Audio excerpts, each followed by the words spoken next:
5년 만에 돌아온 남편의 손에는 제가 뼈 빠지게 벌어보낸 유학비로 산 명품 가방이 들려 있었습니다. 그리고 그 옆에는 저보다 20살은 어려 보이는 여자와 남편을 쏙 빼닮은 5살짜리 아이가 서 있었습니다. 저는 그날 공항에서 제 인생 32년이 통째로 부정당하는 순간을 두 눈으로 똑똑히 보았습니다. 안녕하세요. 오늘 전해드릴 사연은 남편 유학 5년을 뒷바라지한 아내가 귀국하는 남편 곁에서 낯선 여자와 아이를 마주하며 시작됩니다. 그녀가 그 배신에 어떻게 맞섰는지 그 기막힌 사연이 지금 시작됩니다. 시작하기 전에 구독과 좋아요 꾹 눌러주시면 큰 도움이 됩니다. 32년 전, 저는 26의 나이로 박영호라는 남자와 결혼했습니다. 영호 씨, 정말 유학을 가야겠어요? 우리 이제 겨우 신혼인데. 순자야, 나 이번 기회 놓치면 평생 이 자리야. 5년만, 딱 5년만 참아줘. 내가 꼭 성공해서 너 호강시켜 줄게. 남편은 그런 사람이었습니다. 말 한마디에 사람의 심장을 흔드는 재주가 있었지요. 시어머니는 아들의 유학 소식에 두 손 두 발 다 들어 찬성했습니다. 아이고, 우리 영우가 드디어 출세를 하네. 며느라, 네가 좀 고생하더라도 남편 공부가 우선이지 않겠니? 어머니, 그럼 유학비는 어떻게 마련하면 좋을까요? 그야 네가 알아서 해야지. 우리 집안대를 이을 아들인데 아내가 그 정도도 못 해주겠니? 저는 그 말을 사랑으로 알아들었습니다. 지금 돌아보면 그것이 제 인생에서 가장 비싼 착각이었습니다. 유학비 마련을 위해 저는 할 수 있는 모든 일을 했습니다. 새벽에는 반찬 가게에서 일하고, 낮에는 사무실 격리로, 밤에는 식당 설거지까지 하루에 4시간을 자며 버텼습니다. 어머, 말순아, 나 괜찮아. 영호 씨 졸업하면 다 보상받을 거야. 친구 말순이는 그때마다 저를 말렸습니다.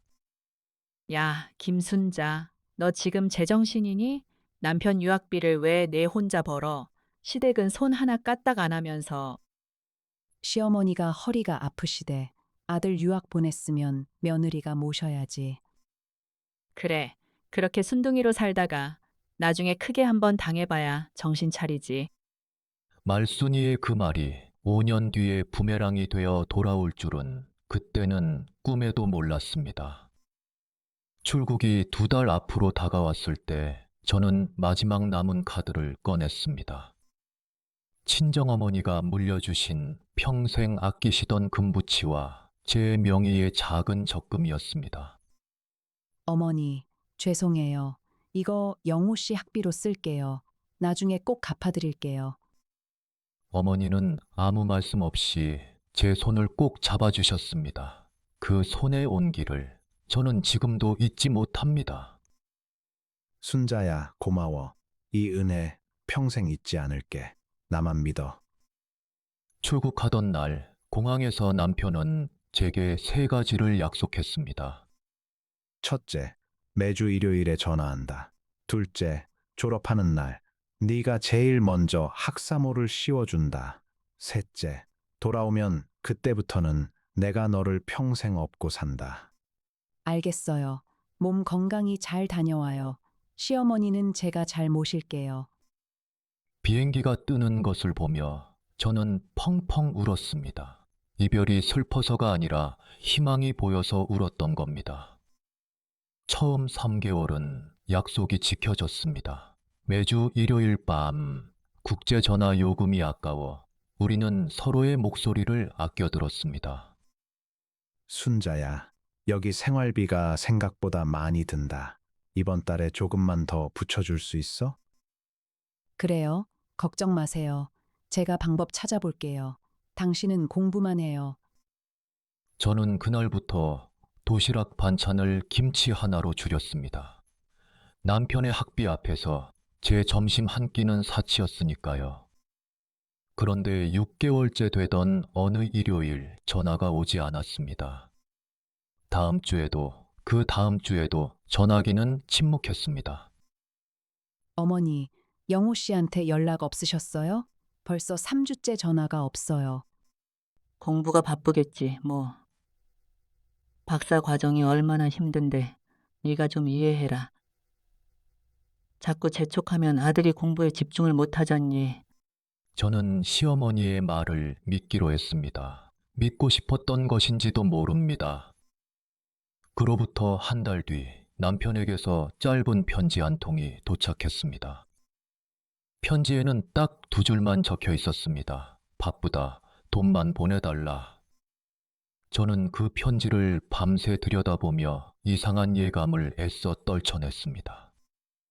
하지만 저는 몰랐습니다. 그 편지가 남편의 배신이 저에게 보낸 첫 번째 신호였다는 것을. 그리고 5년 뒤 공항에서 그 신호가 어떤 결말로 돌아오는지 저는 곧 뼈저리게 알게 됩니다. 5년이라는 세월이 흘렀습니다. 그동안 저는 흰머리가 늘었고 허리는 굽었지만 단 한 가지만은 변하지 않았습니다. 남편이 돌아오는 그날 제가 학사모를 씌워주겠다는 약속 하나만큼은 가슴 깊이 간직한 채로요. 마지막 1년 동안 남편에게서 온 연락은 고작 3통이었습니다. 전부 다 돈 이야기였습니다. 영호 씨, 박사학위는 잘 받은 거예요? 졸업식은 언제예요? 아, 그래. 다음 달에 귀국한다. 항공권 값이랑 정착비 좀 보내줘. 졸업장 사진 한 장 보여달라는 제 부탁에도 남편은 끝내 답이 없었습니다. 이상하다는 생각은 했습니다. 하지만 32년을 함께한 남자를 의심하는 일은 제가 제 자신을 부정하는 일처럼 느껴졌습니다. 귀국하는 날이 밝았습니다. 저는 새벽 4시에 일어나 갈비찜을 했습니다. 남편이 가장 좋아하던 음식이었습니다. 며느라, 머리 단장 좀 하고 가라.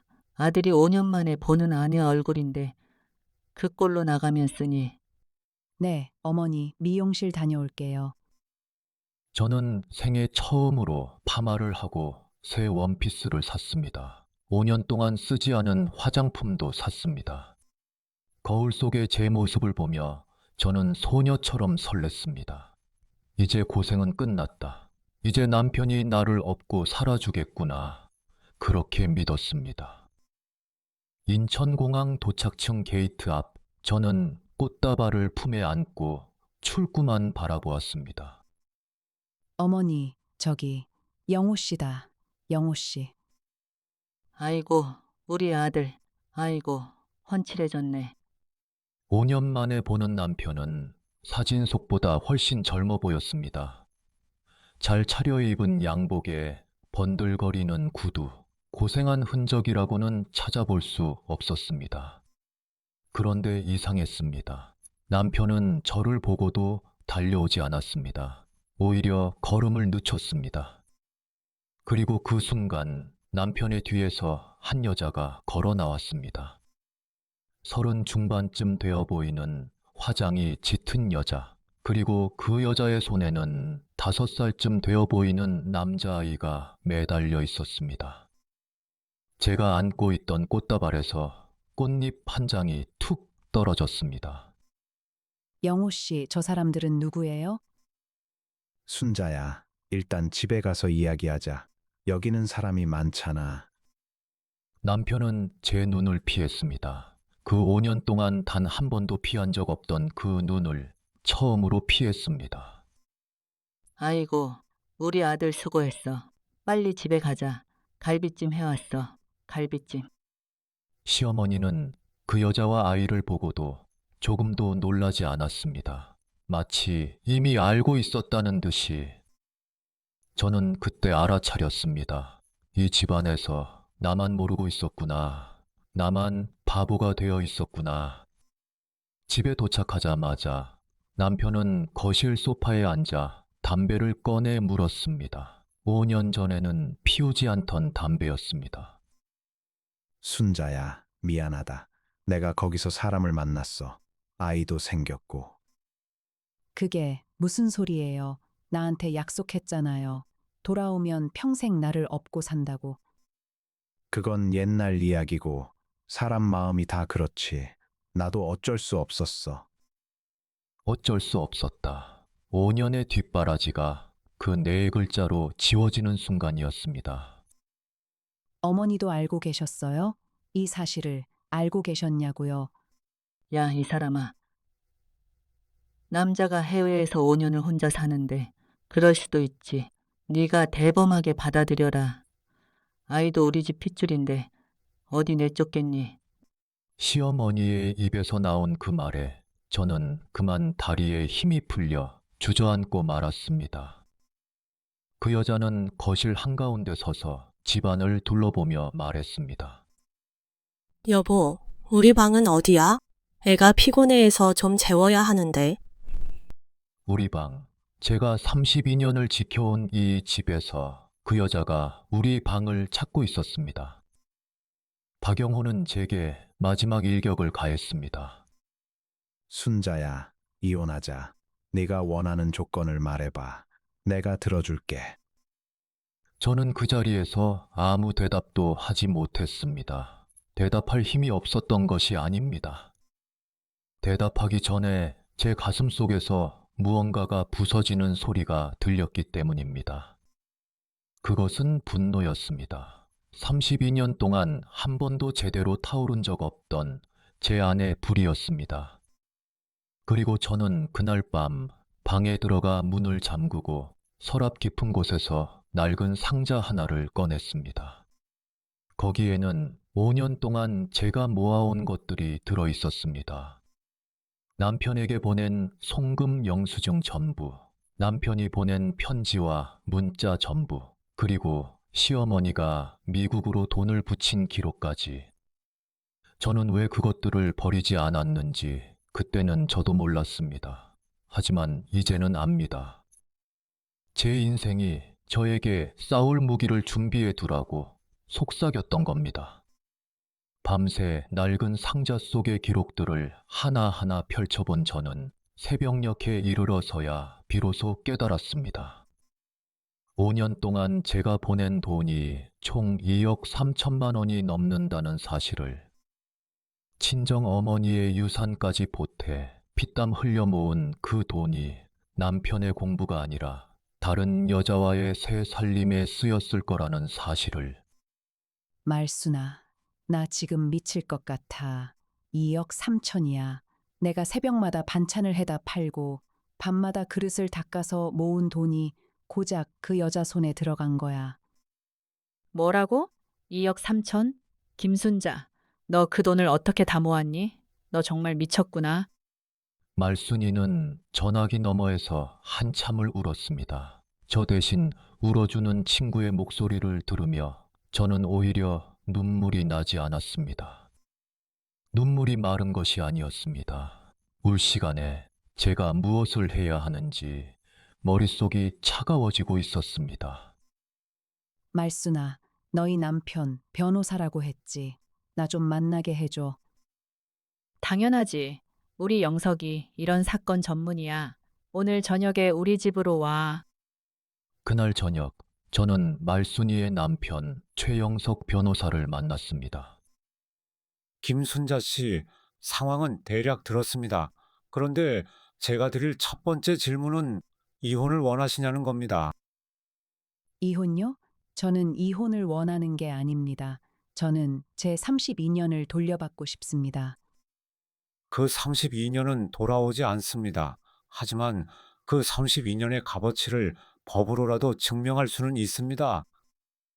최 변호사는 제가 가져온 상자 속 자료들을 하나씩 살보더니 눈이 커졌습니다.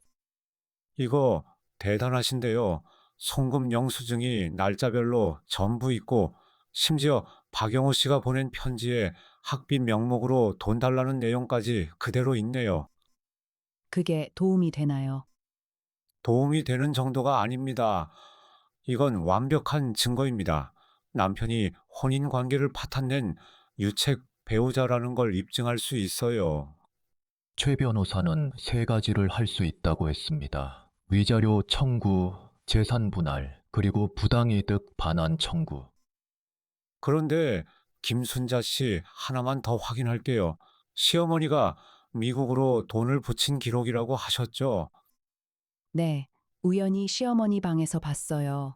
외화 송금 신청서인데 수취인이 박영호로 되어 있었습니다.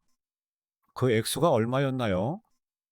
한 달에 200만 원씩, 적어도 2년은 된 것 같았습니다. 최 변호사는 잠시 생각에 잠기더니 조용히 말했습니다. 이건 좀 심각한 문제네요. 시어머니가 아들의 부정행위를 알면서도 경제적으로 지원했다면 이건 공모 관계로 볼 수도 있습니다. 공모. 그 단어를 듣는 순간 저는 공항에서 시어머니가 놀라지 않던 그 표정을 다시 떠올렸습니다. 최 변호사님, 저는 시어머니도 용서할 수 없습니다. 제가 병수발을 하고 밥을 떠먹여 드리는 동안 어머니는 아들의 다른 가정을 위해 돈을 보내고 있었던 겁니다. 알겠습니다. 그럼 본격적으로 준비하죠. 하지만 한 가지 당부드리고 싶은 게 있습니다.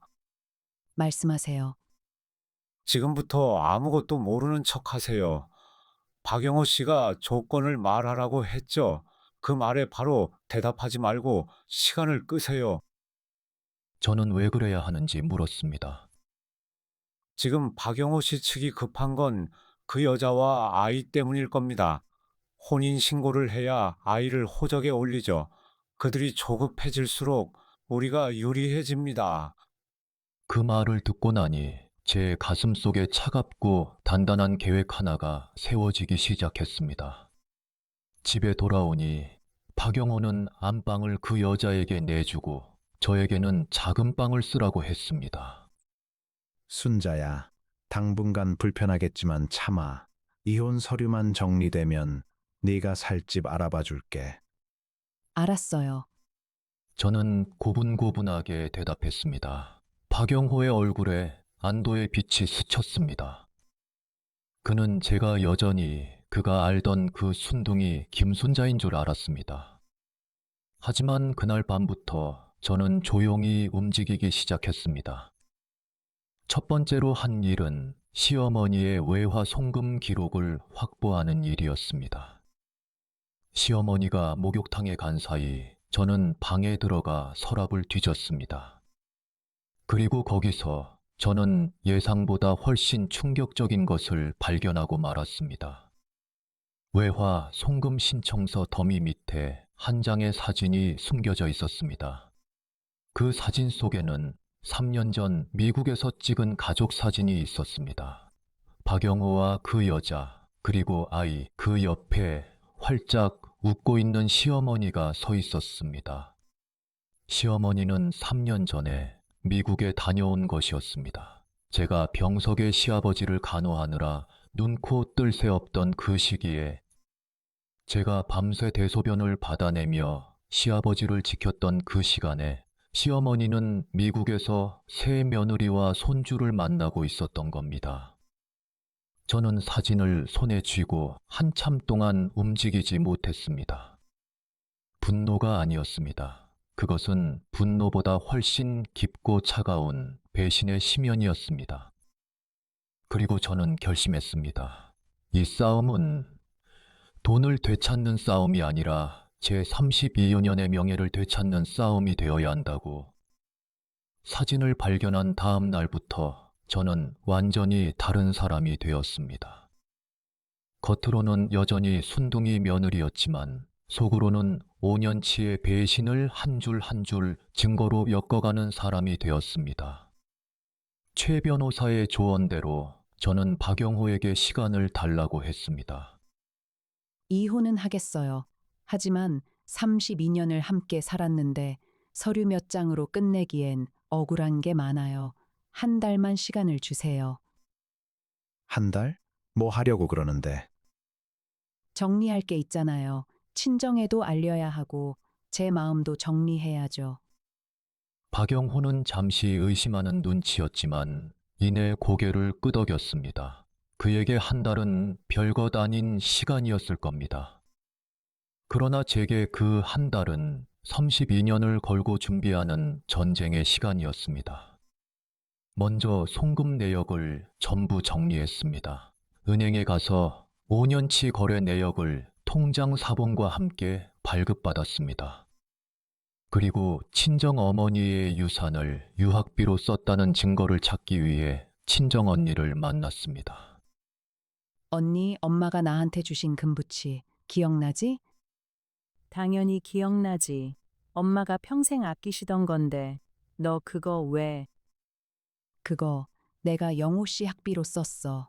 그런데 그때 내가 금은방에 팔면서 받은 영수증이 있었던 것 같은데 있어. 내가 보관하고 있었어. 엄마 돌아가시고 나서 혹시 몰라서 내 것까지 챙겨뒀거든. 언니가 건네준 낡은 봉투 속에는 금부치를 처분한 영수증과 그 돈을 박영호에게 송금한 기록이 함께 들어 있었습니다. 저는 그 서류를 손에 쥐고 친정 대문 앞에서 한참을 서 있었습니다. 하늘이 무너지는 것 같았다가 다시 하늘이 보이는 기분이었습니다. 다음으로 저는 시어머니의 비밀을 파헤치기 시작했습니다. 시어머니가 아는 척도 하지 않던 3년 전 미국행. 저는 그 여행의 경비가 어디서 나왔는지 확인해야 했습니다.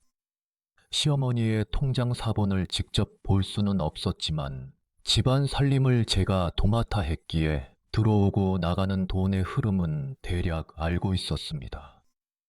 그러던 중 저는 시아버지의 병원비 영수증 더미에서 이상한 점을 발견했습니다. 3년 전 시어머니가 미국에 있던 바로 그 3주 동안 시아버지의 간병비가 평소의 2배로 청구되어 있었던 겁니다. 그 돈은 전부 제가 낸 돈이었습니다. 시어머니가 간병인을 쓰겠다며 저에게 요구한 돈이었지요. 말순아, 이거 봐. 어머니가 간병인을 쓰겠다고 해서 내가 3주치 간병비를 현금으로 줬거든. 그런데 이 영수증을 보면 간병인이 온 날이 고작 5일이야. 그럼 나머지 돈은 어디 갔니? 어디 갔겠어. 비행기 삭시되고 미국에서 새 며느리 만날 선물 삭시됐겠지. 저는 더 이상 슬프지 않았습니다. 증거가 하나씩 쌓일 때마다 슬픔은 얼어붙고 그 자리에 단단한 돌이 놓였습니다.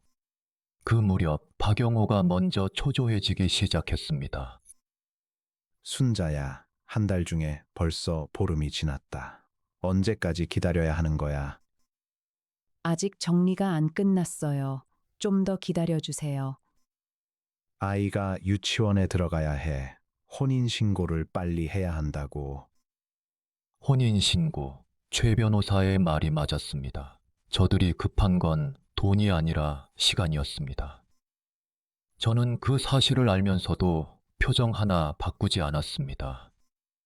그리고 저는 마지막 증거를 찾기 위해 결정적인 일을 저질렀습니다. 박영호가 샤워하는 사이 그의 휴대폰을 열어본 것입니다. 비밀번호는 바꾸지 않았더군요. 그 여자의 생일이었습니다. 메시지함을 연 순간 저는 제가 상상했던 것보다 훨씬 끔찍한 진실과 마주했습니다. 박영호와 그 여자의 메시지는 6년 전으로 거슬러 올라갔습니다. 즉, 남편이 미국에 간 지 1년도 채 안 되어 그 여자를 만난 것이었습니다. 더 충격적인 것은 시어머니와 박영호가 주고받은 메시지였습니다. 아들, 그 여자랑은 조심해서 만나라. 순자가 눈치채면 안 된다. 걱정 마세요, 어머니. 순자는 제가 말만 하면 다 믿어요. 졸업할 때까지만 돈 받아내면 됩니다. 저는 그 메시지를 읽고 폰을 도로 놓은 뒤 부엌으로 가서 찬물을 한 사발 들이켰습니다. 손이 떨리지 않았습니다. 오히려 너무 차분해서 제 자신이 무서울 정도였습니다. 그날 밤 저는 모든 증거를 사진 찍어 최 변호사에게 보냈습니다. 김순자 씨, 이제 됐습니다. 이 정도면 우리가 원하는 모든 걸 얻을 수 있습니다. 이제 칼을 빼드실 시간입니다. 저는 그날 밤 작은 방 창문을 열고 밤하늘을 올려다보았습니다. 32년 전 신혼 첫날 밤 남편과 함께 봤던 그 하늘이었습니다. 그때의 저는 이 밤하늘 아래서 이런 결말을 맞을 줄은 꿈에도 몰랐습니다. 하지만 이제는 압니다. 하늘은 아무에게나 공평하지 않다는 것을. 그래서 스스로 심판이 되기로 했습니다. 한 달이 되던 날, 박영호는 저를 거실로 불렀습니다. 그 여자와 아이는 친정에 보냈는지 집은 조용했습니다. 순자야, 이제 대답을 들어야겠다. 이혼 조건을 말해봐. 그 전에 나도 물어볼 게 있어요. 시어머니는 어디 계세요? 어머니는 왜? 이 자리에 계셔야 할 것 같아서요. 가족의 일이니까 다 같이 듣는 게 좋잖아요. 박영호는 무슨 영문인지 몰라 하며 시어머니를 불렀습니다. 시어머니는 팔짱을 낀 채 거실로 들어왔습니다. 뭐야, 이혼하겠다는 거야? 안 하겠다는 거야? 시간만 끌고 있으면 뭐가 달라지니? 어머니, 제가 5년 동안 영호 씨에게 보낸 돈이 얼마인지 아세요? 그게 무슨 상관이야? 아내가 남편 뒷바라지하는 건 당연한 거지. 당연하다고요. 그럼 이것도 당연한가요? 저는 준비해온 서류 봉투를 테이블 위에 올려놓았습니다. 그리고 첫 번째 서류를 꺼냈습니다. 5년간 송금 내역 총 2억 3,400만 원입니다. 그중 8천만 원은 제 친정어머니가 물려주신 유산을 처분한 돈입니다. 뭐 하자는 거야? 지금 돈 계산을 하자는 거야? 계산이 아니라 기억을 하자는 겁니다. 당신이 잊어버린 기억을 제가 되찾아 주려고요. 저는 두 번째 서류를 꺼냈습니다. 시어머니의 외화 송금 신청서 사본이었습니다. 어머니, 3년 전 미국 가셨죠. 제가 아버님 간병비로 드린 돈으로요. 뭐야? 그걸 어디서? 어디서 받는지가 중요한가요? 중요한 건 어머니가 아들의 외도를 알면서도 숨겨주고 돈까지 대줬다는 거예요. 시어머니의 얼굴이 순식간에 핏기를 잃었습니다. 박영호는 자리에서 벌떡 일어났습니다. 김순자, 너 지금 무슨 짓을 하는 거야? 무슨 짓이요? 나는 지금 32년 만에 처음으로 내 목소리를 내고 있는 거예요. 저는 마지막 서류를 꺼냈습니다. 박영호의 휴대폰에서 캡처한 메시지 내역이었습니다. 졸업할 때까지만 돈 받아내면 된다. 이 말, 당신이 한 말 맞죠?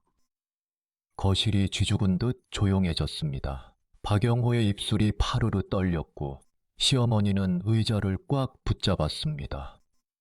두 분은 제가 바보라고 생각했죠.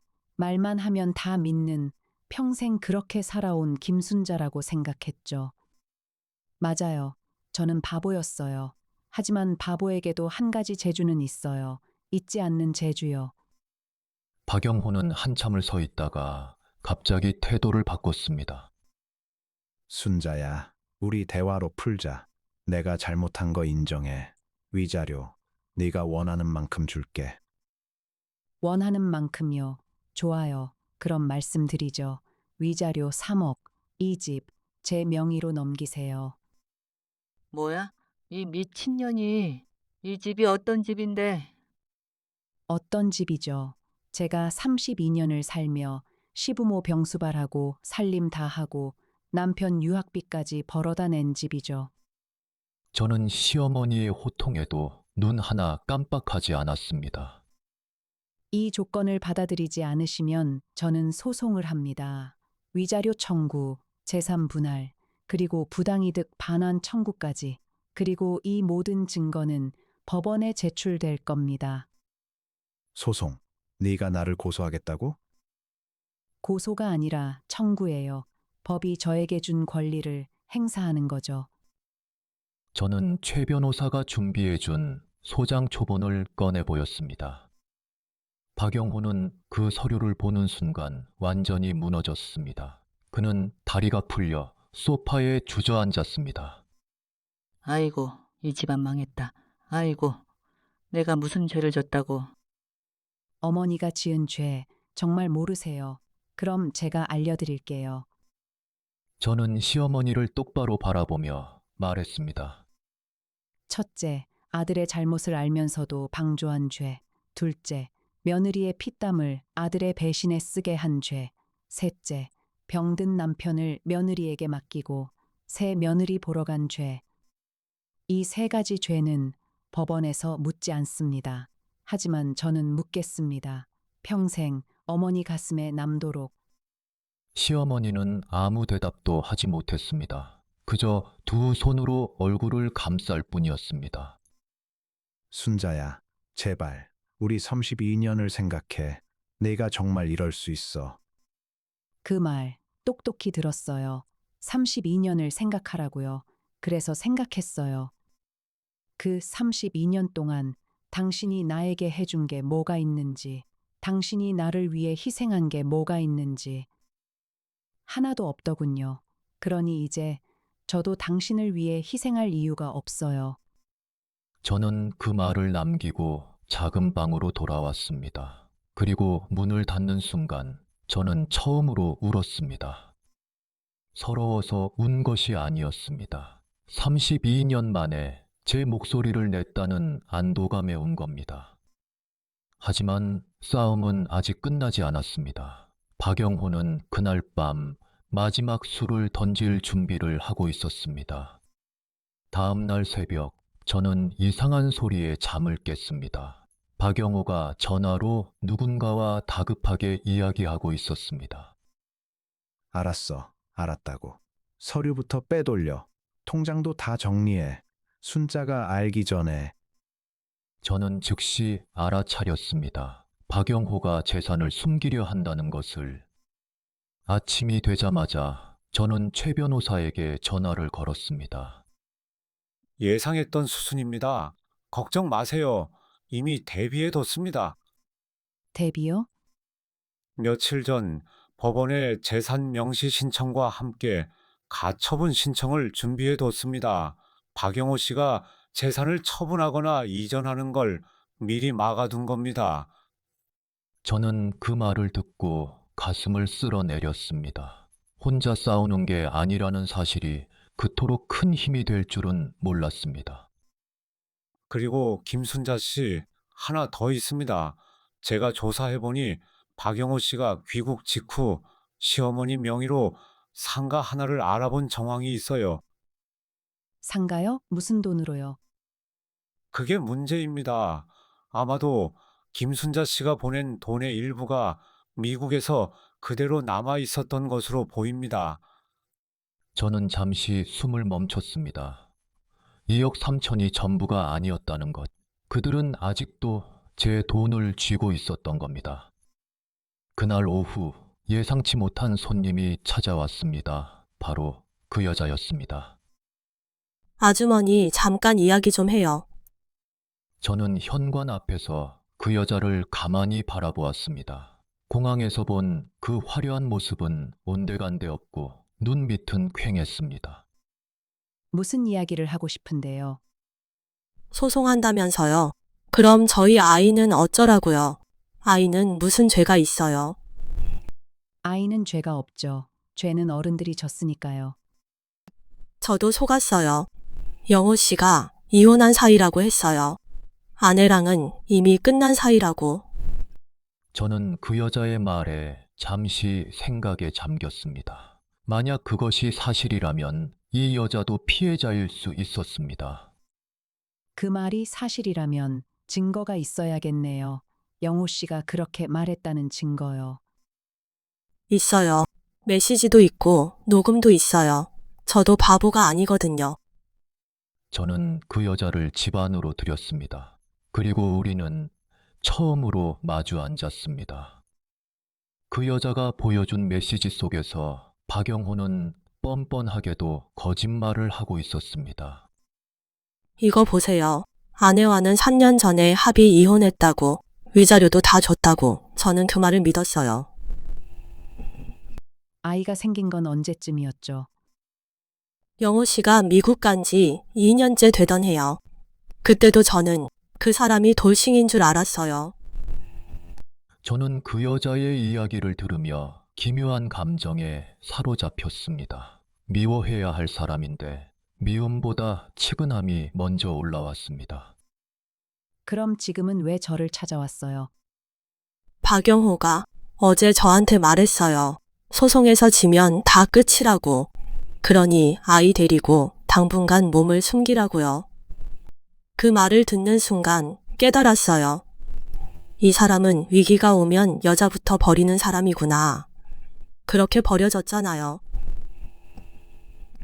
저는 그 여자의 눈을 보았습니다.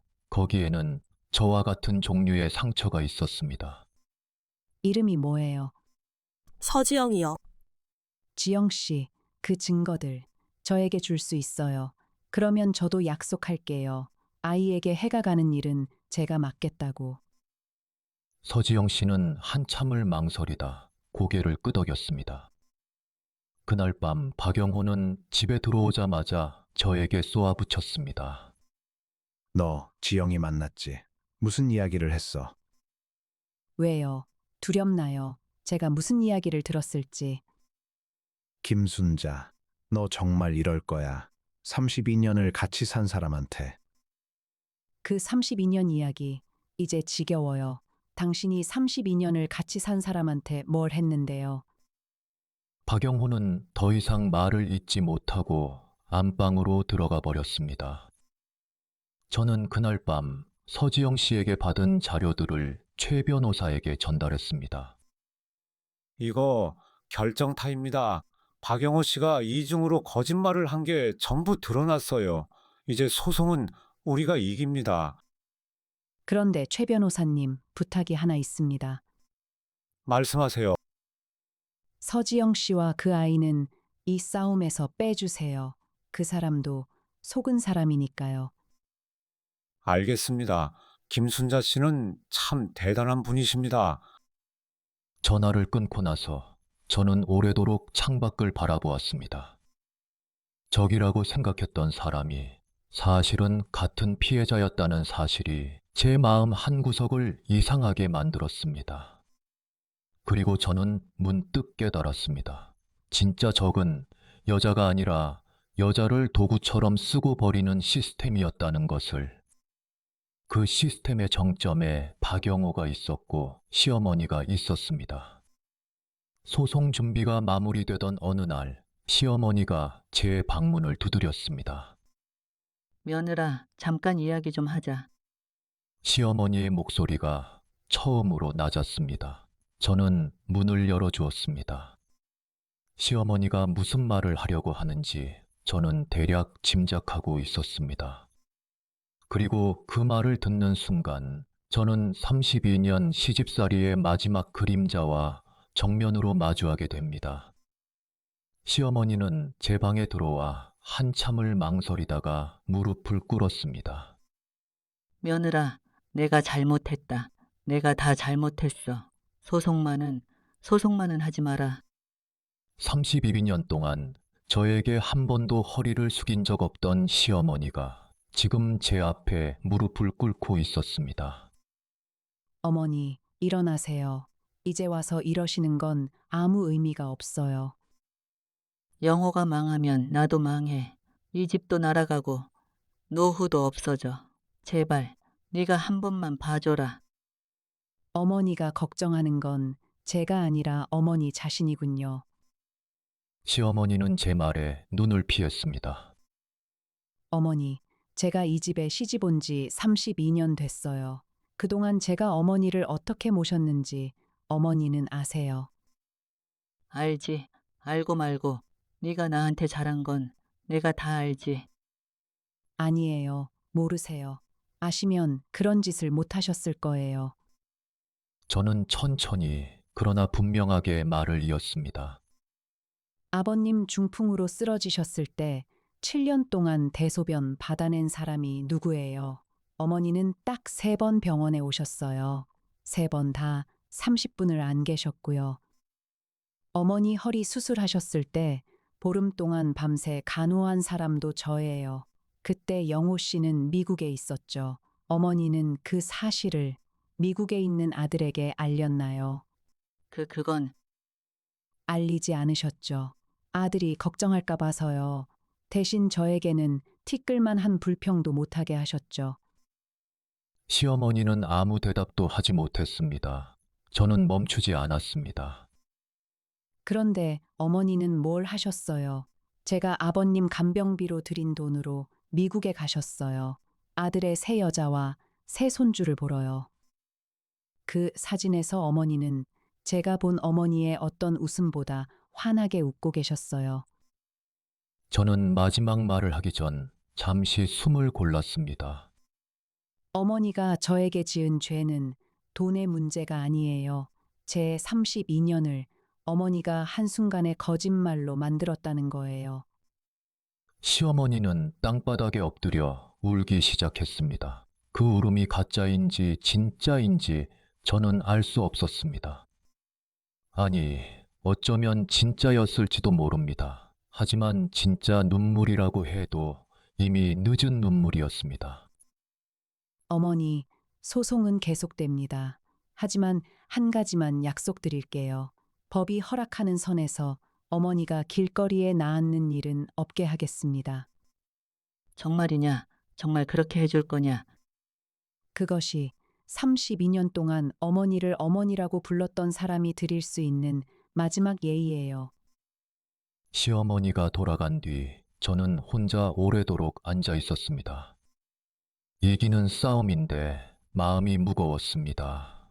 원수를 쓰러뜨리는 일이 생각보다 아픈 일이라는 걸 저는 그때 처음 알았습니다. 며칠 뒤 소송의 첫 조정 기일이 열렸습니다. 법정에 들어서는 박영호는 며칠 새 몰라보게 수척해져 있었습니다. 순자야, 정말 여기까지 올 줄은 몰랐어. 저도 몰랐어요. 제가 여기까지 올 수 있는 사람인 줄. 조정실에서 최 변호사는 준비한 증거들을 하나씩 제시했습니다. 송금 내역, 메시지, 사진, 그리고 서지영 씨의 진술서까지. 조정위원은 자료를 검토한 뒤 박영호에게 물었습니다. 피고 측은 이 자료들에 대해 반박할 의견이 있습니까? 그게 다 사실이긴 한데 사정이 있었습니다. 유책 배우자의 사정은 위자료 산정에 참작되지 않습니다. 조정안을 제시하겠습니다. 조정위원이 제시한 안은 제 예상을 뛰어넘는 것이었습니다. 위자료 2억 5천, 집은 김순순자 명의로 이전 부당이득금 중 1억 5천 반환. 박영호는 그 금액을 듣고 책상을 짚으며 간신히 서 있었습니다. 이건 저를 죽이라는 겁니다. 제가 무슨 돈으로 이걸 갚습니까? 미국에 남아있는 자금이 있지 않습니까? 그리고 시어머니 명의로 알아보신 상가도 있고요. 박영호의 얼굴이 석고처럼 굳었습니다. 자신의 마지막 숨은 카드까지 이미 읽혀 있었다는 사실을 깨달은 겁니다.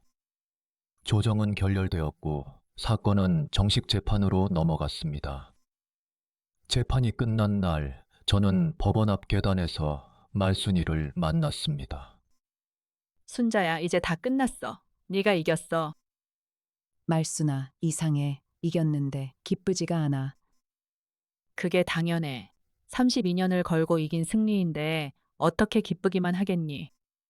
말순이의 손이 제 손을 감쌌습니다. 그 온기가 제게는 승리보다 따뜻했습니다. 그리고 선고일이 밝았습니다. 판사의 목소리가 법정에 울려 퍼졌습니다. 원고의 청구를 대부분 인용합니다. 피고는 원고에게 위자료 2억 원과 부당이득금 1억 3천만 원을 지급하라. 그 순간 저는 눈을 감았습니다. 이긴 것입니다. 32년의 침묵 끝에 저는 마침내 이긴 것입니다. 하지만 진짜 결말은 법정 밖에서 저를 기다리고 있었습니다. 판결이 내려진 지 한 달 뒤 박영호는 집을 떠났습니다. 제 명의가 된 그 집에서 그의 짐은 여행 가방 2개뿐이었습니다. 떠나기 직전 그는 현관에서 잠시 멈춰 서서 마지막 말을 건넸습니다. 순자야, 나 지금 하는 말이 변명처럼 들릴 거라는 거 알아.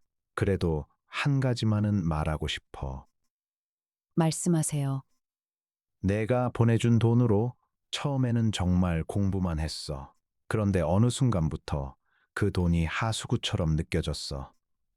계속 흘러 들어오니까 내가 아무것도 안 해도 되는 사람처럼 느껴졌어. 그래서요.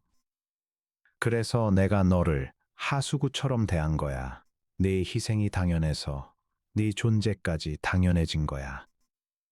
저는 그 말을 듣고 오래도록 침묵했습니다. 그리고 마지막으로 한 가지만 물었습니다. 32년 전 공항에서 하신 3가지 약속 기억나세요? 기억나.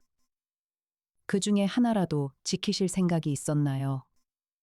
박영호는 대답하지 못하고 고개를 숙인 채 문을 나섰습니다. 그 뒷모습이 제 기억 속 32년의 마지막 장면이 되었습니다.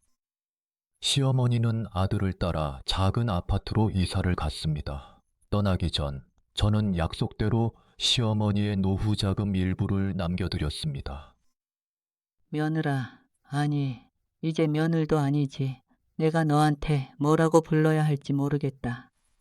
어머니라고 부르셔도 돼요. 제가 어머니라고 불렀던 39년은 사실이었으니까요.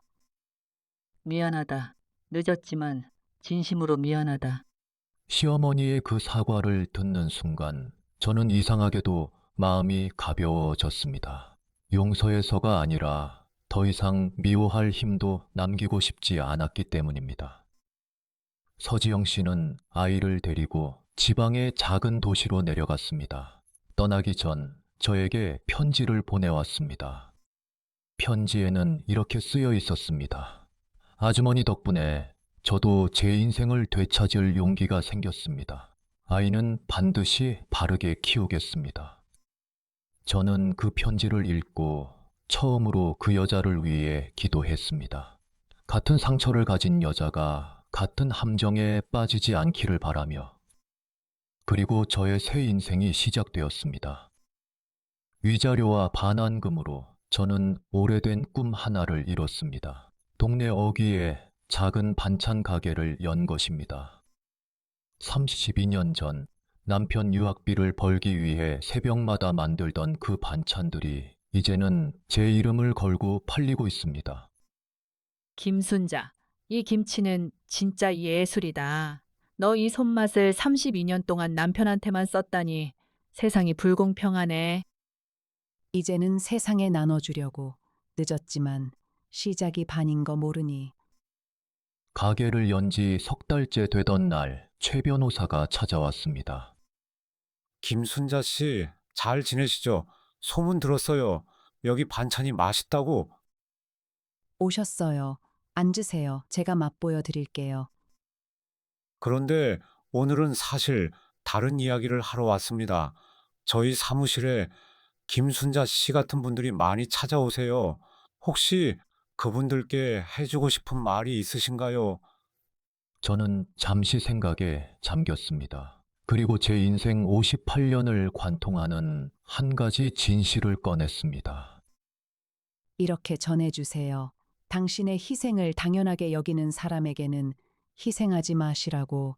그리고 당신의 상심 12년을 증명하는 건 다른 사람의 인정이 아니라 당신 스스로라고. 명언이네요. 꼭 전하겠습니다. 최 변호사가 돌아가고 가게 문을 닫으며 저는 저녁 노을을 바라보았습니다. 32년 전 공항에서 눈물을 흘리던 그 여자가 지금 이 자리에 서서 웃고 있습니다. 누군가는 늦었다고 말할지 모릅니다. 58년의 인생에서 겨우 절반을 되찾았다고. 하지만 저는 알게 되었습니다. 인생은 되찾는 것이 아니라 지금부터 새로 쓰는 것이라는 사실을.